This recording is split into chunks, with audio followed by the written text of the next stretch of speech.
What's up, Kigali? Concerns it's about the bad man, the baddest one and only the champion boy. Why I say this is your banger after banger. I'm going to bang another bang, ewan, batamu banger. Yes, sir. Right, reka nshimira abantu mwese mwakoze subscribe, share and comment. Reka mbashimire byatari mu bantu bahatari nanjye I'm back again with another banger, right? Hanyuma twaraburanye maze iminsi ndwaye, ninapfana ngo muzabimenya. Bimeze bitubundi. Reka nsuze abantu bankurikirana bari mu majyepfo, bari mu majyaruguru, ibirasirazuba, iburengerazuba, nibagiwe na diaspora, muri abantu ba danger, muri abantu bahatari byatari ariko iyo uvuze ngo abantu bahatari byatari mwumva ibyari byo. Yes sir. Hanyuma rero uyu munsi ni umunsi mwiza, no munsi waramutse neza, numva ndi muri mode ya fresh sana, numva ameze neza byatari. Ubundi reka mbabaze wa mugani.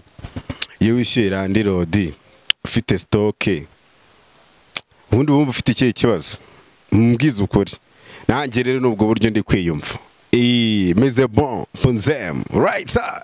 Yeah hanyuma rero muri iminsi ari inkuru nyinshi z'trends, ari ibintu biri gutrendinga man byakasa mutwe byatari, ni ibintu nanjye ndi kubona ngavuga ati cyaze wallahi cyaze showbiz ndi kubona ni showbiz ya hatari.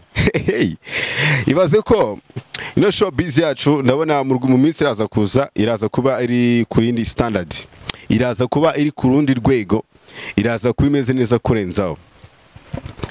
Nuvuga ngo ibintu biri kuba muri showbiz byo nta muntu wabivuga, birarenze. Yes reka mabwira akantu kamwe. Iyo abastari cyangwa se iyo ari kuvuga inkuru nyinshi ku mihanda ukabona ibintu byinshi buri gitondo buri nimugoroba aravuga ikintu gishyashya, ni ibintu bigaragaza ko turi kugana iza kandi hameze fresh. So rero ubu uri guscrolling, uko scrollinze waba urubuga rwose waba uriho, platform yose waba uriho, ukabona ikintu gishyashya. Yes sir. Hari umukobwa rero, ni umukobwa mwiza byatari, ndetse buriya umukobwa ari umubyeyi, ni umumama w'abana babiri, bamwita Shaddyboo cyangwa se Mbabazi Shadia. Yes, Shaddyboo rero muri no minsi ari gutwika, ndetse ko yatwitse kuva kera. Uyu mumama cyangwa se umubyeyi cyangwa se umukobwa byose bimwite nta ribi, ari mu bantu bafite social media zikomeye, ari mu bantu bafite Instagram imeze neza byatari, kandi ntago ari none ahanga ni big time, ni cyane kabisa. Right, so rero uyu mubyeyi umumama ufite abana babiri Shaddyboo, nkuko atagiye yiburira ahorana udushya twa buri munsi. So rero uyu mumama ari gutrendinga cyane, muri no minsi ari gutwika byatari. Mu minsi ishize hasohotse video ari kumwe n'umukunzi we mushyashya, abantu benshi tumuzi nka Yewe, ni mu producer. Bari mu rukundo, bari mu nyenga w'urukundo si gake. Shaddyboo yumvikanye kenshi mu rukundo, yagiye agira abakunzi bamwe na bamwe tukababura ntumenye irengero ryabo, gusa nyine muri iyi minsi yatangaje cyangwa byagaragaye ko ashobora kuba ari mu rukundo. Uriya ntabwo byoroshye ku musitari, umuntu w'umusitari ngo agaragaze umukunzi cyangwa agaragaze umuntu mu rukundo, biriya bintu mujye mubyuba birenze. Biriya bintu ari ibintu byatari ko umusitari nka Shaddyboo agaragaza umukunzi we, ni ibintu tutamenyereye cyane kuba star, ariko ewana mu minsi ishize byaragaragaye. So rero ibyo rero byatumye iki uyu mukobwa ibintu byose ari kugira warabideservinga. Ni umukobwa ufite igikundiro kidasanzwe. Uyu mukobwa ameze fresh sana, aho yarimo arahatanira igihembo cya Queen of Diva. Queen of Diva murabizi ko mushize nari babwiye mu kiganiro cyabanje witwa Queen of Diva. Queen of Diva rero byarangiye bibaye, aho witwa Shaddyboo yegukanye igikombe, yatwaye igikombe cya Queen of Beauty, nk'umugore mwiza cyangwa se umukobwa mwiza, cyangwa ufite burangaza batari bakeye. Nkuko bigaragara kuri social media ze, amafoto ye ndetse video cyangwa se uburyo akoreshamo inkuru social media ze, bigaragara koko akunzwe, afite ubwiza koko butangaje.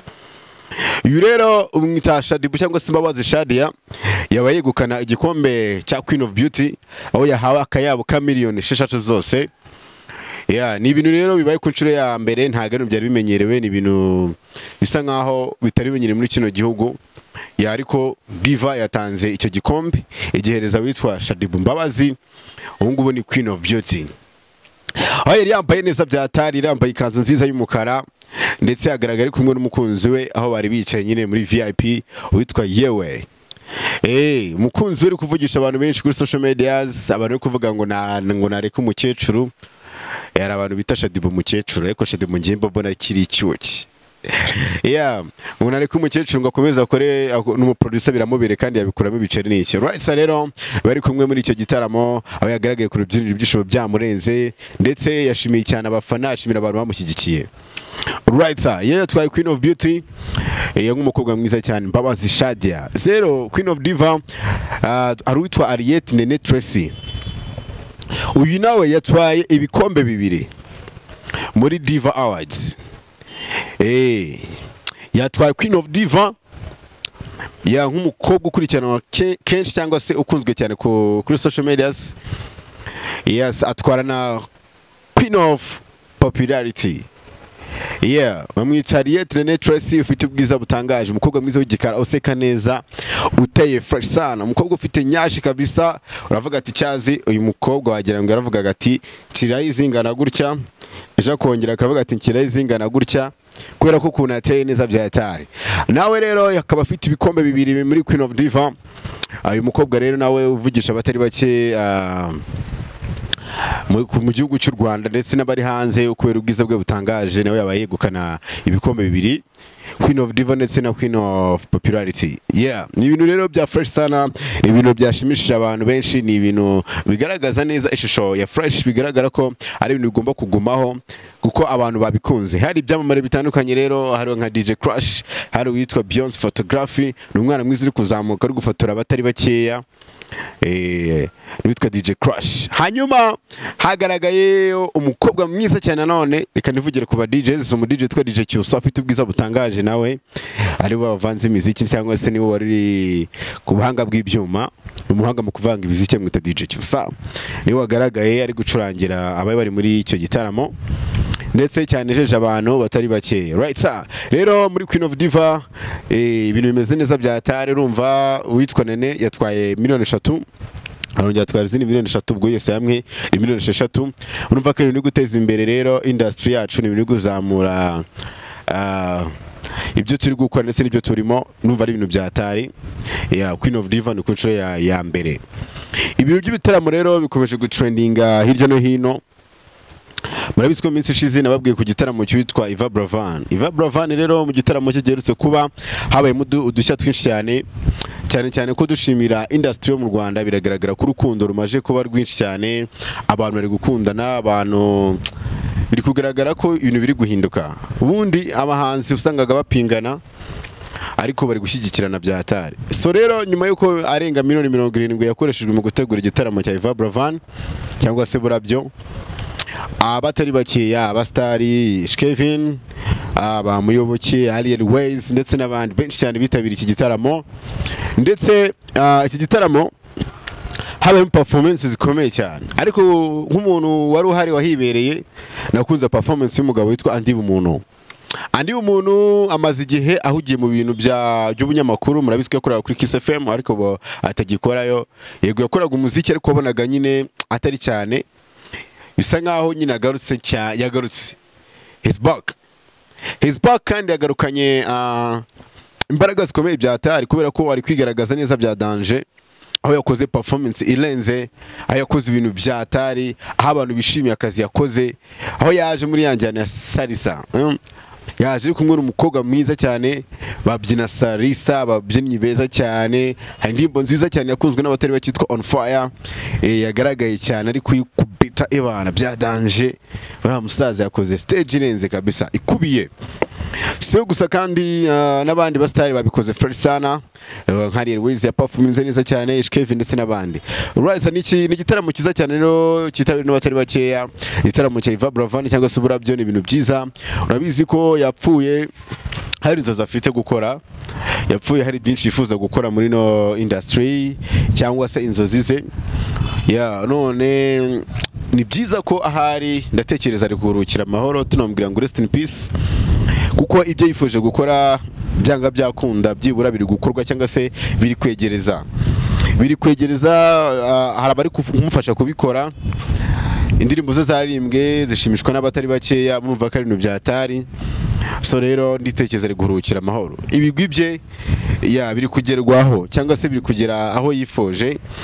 Ni igitaramo cyabaye cyiza cyane rwose, dushimira abantu mwakigiyemo, abantu mwakitabiriye, muri abantu bahatari, ni ibintu bya danje. Urumva ko ntago twavuga ngo ni ibintu bisabetse, ni ibintu ahubwo birenze.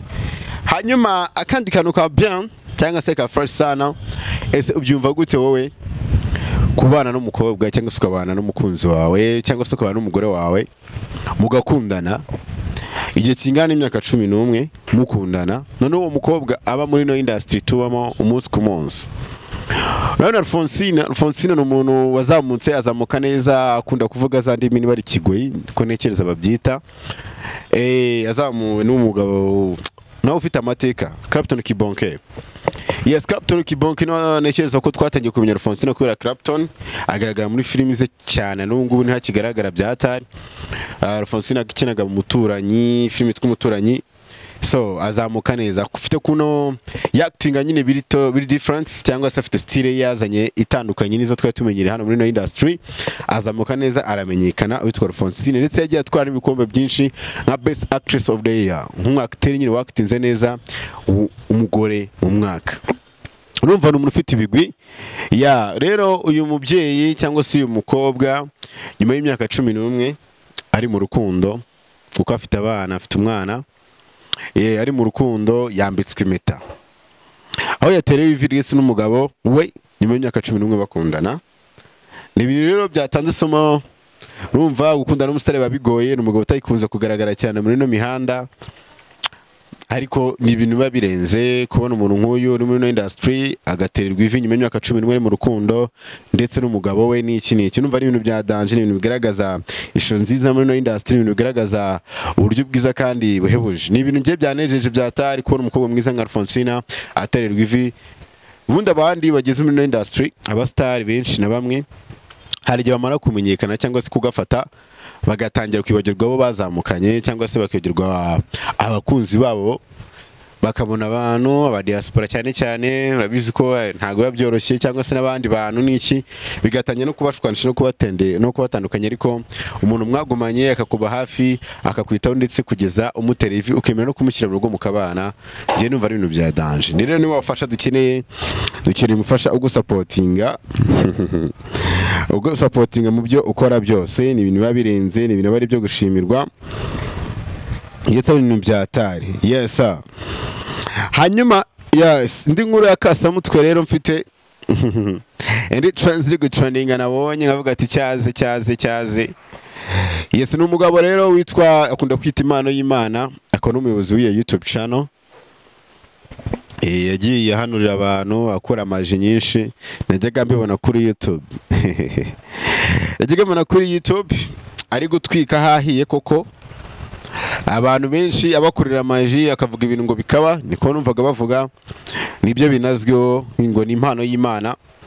Uyu mugabo rero yabaye atabwa muri yombi nyuma yuko ari gushinzwa ibyaha bitoroshye. Hari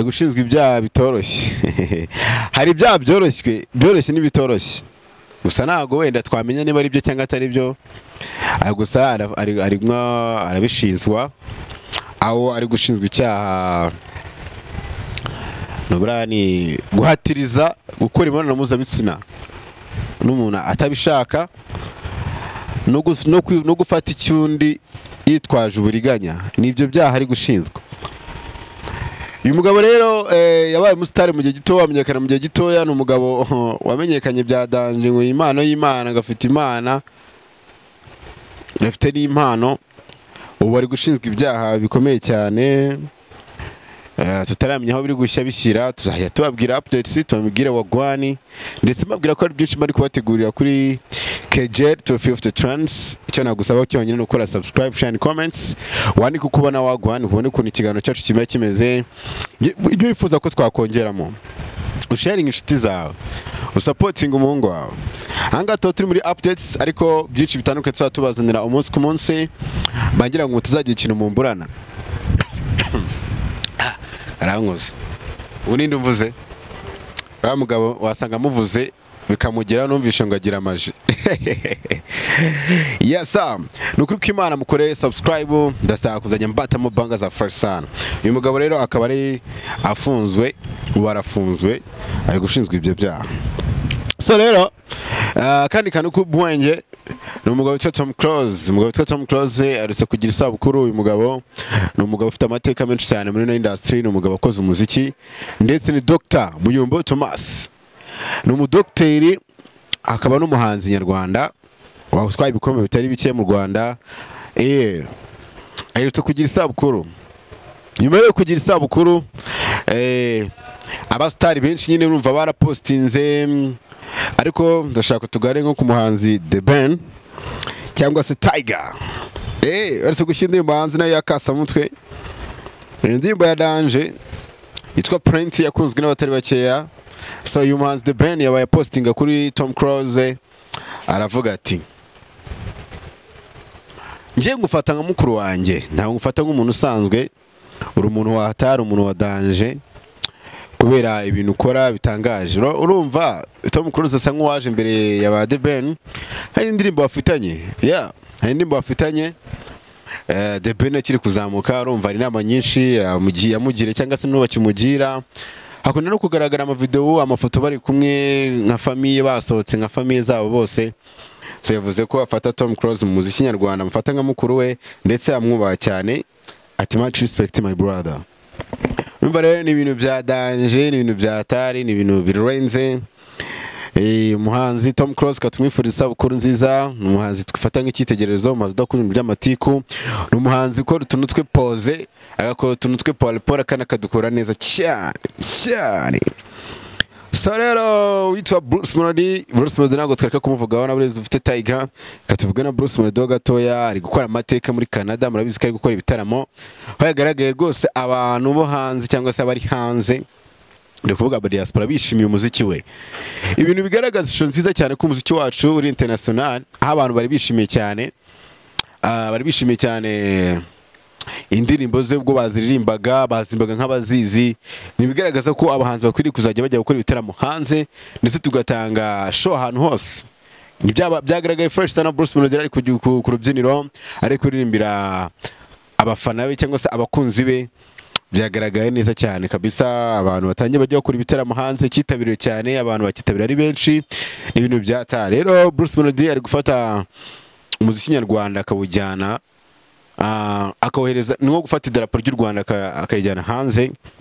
Ni ibintu bigaragara neza cyane, right? Abantu rero batangire bajyeyo, batangire bakurikirane, bakora ibitaramo bya fresh sana. Hanyuma witwa MC cyangwa se Lookman wari kubarizwa Dubai, agaragaye neza cyane kabisa, ibere Dubai. Abantu kujya Dubai cyane banza ari amafaranga. Yes yavuga ati Dubai kabisa, kugenda yavuga neza u Rwanda, avuga ko u Rwanda ari fresh sana. Ubu tuvugana we ari Dubai, wari Dubai. Murumva ko rero ni ibintu bya fresh sana, ni ibintu bya Danje, ni ibintu bya Atari. Hanyuma rero reka turenge nanone ibyaga bigari, turebe no hanze gatoya ukuntu babimeze, turebe ibyari byo. Murabizi ko ntago tugomba kuvuga amakuru yacu wacu mu Rwanda gusa, tugomba no kureba hanze uko bimeze, tukareba ese bimeze bite. Umuhanzi Rihanna ukunzwe n'abatari bakeya, umuhanzi ukomeye, umuhanzi ukunzwe ku isi yose, yatangaje ko agiye gukorana indirimbo n'uwitwa Billie Eilish, yagiye gushyira hanze y'imyaka 22. Uyu muhanzi rero ni umuhanzi nawe uri kuzamuka, ariko uyu muhanzi bavuga ko ubushize yeretse gutangaza ko akunda abakobwa bagenzi be. Nicyo kintu wenda abantu benshi bamenyaho cyane, akaba gatangaje ko agiye gukorana indirimbo nawe. Urumva rero nawe yitwa Rihanna, nawe agiye gukora indirimbo n'umuhanzi. Urumva Rihanna umuhanzi mukuru cyane, n'umuhanzi ukomeye, akaba agiye gukora indirimbo n'uwitwa Rihanna. Ni ibintu rero bya fresh sana, ni ibintu bya Hatari. Hanyuma rero uwitwa Elon Musk ushize namubabwiyeho, niwe mukire usa nkaho ukomeye wa mbere mu gihugu, nabyita nka muri Rosi, ari mu bahanzi ba Hatari, nako mu abakire ba Hatari. Yes ni umukire wa Hatari ukomeye bya fresh sana. Yakoze amateka ari kwinjiza miliyari 34 ku munsi umwe. ubundi amafaranga wayamangiye ubwo ntabwo nazongera gukora nazahenda mfata arashira. Rero yakoze amateka bari kwinjiza amafaranga mu gihe kingana n'umunsi umwe akinjiza miliyari 34. Urumva ko ari ibintu bya hatari, ibintu bya danger, ni ibintu birenze ko umurinjiza amafaranga nkayo. Umukere internationale rero ni nkuru yakasa mutwe nuvaga nagombaga kubatamo. Hanyuma akandi kantu nasorizaho nshizange bavandimwe ayiganareka kubabwira kuri Ballon d'Or. Ara mukuru trends abari ibintu byose biri trends. Nawe nako kubabwira kwanu ka Ballon d'Or. Nyuma y'igihe cyane unotangaza ko witwa Vinicius agomba gutwara Ballon d'Or. Byarangiye rwose atayegukanye ayitwawe na Rodri kuva muri Manchester City. Ibintu rero byateje imvururu cyane, abantu bavuga ko ira Ballon d'Or yari kwiriye Uram Petit kiri kuzamuka ukemera Madrid. Ariko ibana nyine tu byagaragaye byarangiye aho nta mukinnyi n'umwe wo muri Real Madrid bigize bitabira iki kirori. Ibi rero byari bisa nkaho bigoranye abantu batimvishaga uburyo Vinicius yihombye Junior uvuga ndetse ko imuciye mu ntoki, imuciye mu myanya y'intoki. Ubundi bavuga ko yariye mu mazi minsi yitwara neza byatari. So rero kabaye kuko nk'uwitwa Eduardo Camavingo yabaye posting ati uzahora umukinnyi wa mbere ku isi ngenda kwemera my brother. Urumva ko nubwo atayibonye ariko yiyemezaga ko yakabaye yariye. Ni byinshi cyane byari bimwe biraranga kino gitaramo, ndetse reka mabwire ko witwa Aitana Bonamati kino ikipe ya Barcelona y'abagore nawe yatwaye igikombe Ballon d'Or ku nshuro ya kabiri. Hanyuma reka nanone mbabwire ko witwa ni umunyezamu, hari umuzamu nawe yatwaye igikombe nk'umuzamu witwaye neza cyane, aho yinjiye abantu bakabyishimira byatara ari kumwe n'umukunzi we nawe yabaye atwara igikombe cye. bamwita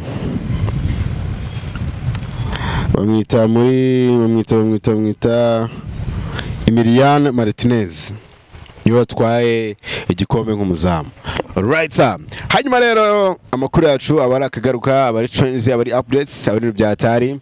Reka mbabwire ko tubakunda cyane mwese sentiment, ndetse mujye mukomeza kubana natwe muri trends zigiye zitandukanye. Ukore subscription, comment, reka nshimire umuntu wese ugejeje kuri no munota akiri kureba ikiganiro cyanjye. Comment yawe, like yawe, ndetse n'igitekerezo cyawe cyo gikino kugira ngo ubutaha tumenye icyo tugomba gukora. Reka mbwiye ko nzajya mbacishaho byinshi bitandukanye, babwire ko nzajya mbacisha ibintu bya fresh sun ndetse content zigiye zitandukanye. Ngiye intMC the bad man baddest one and only world champion by YSA. Hasta la vista, hasta mañana. Ciao ciao.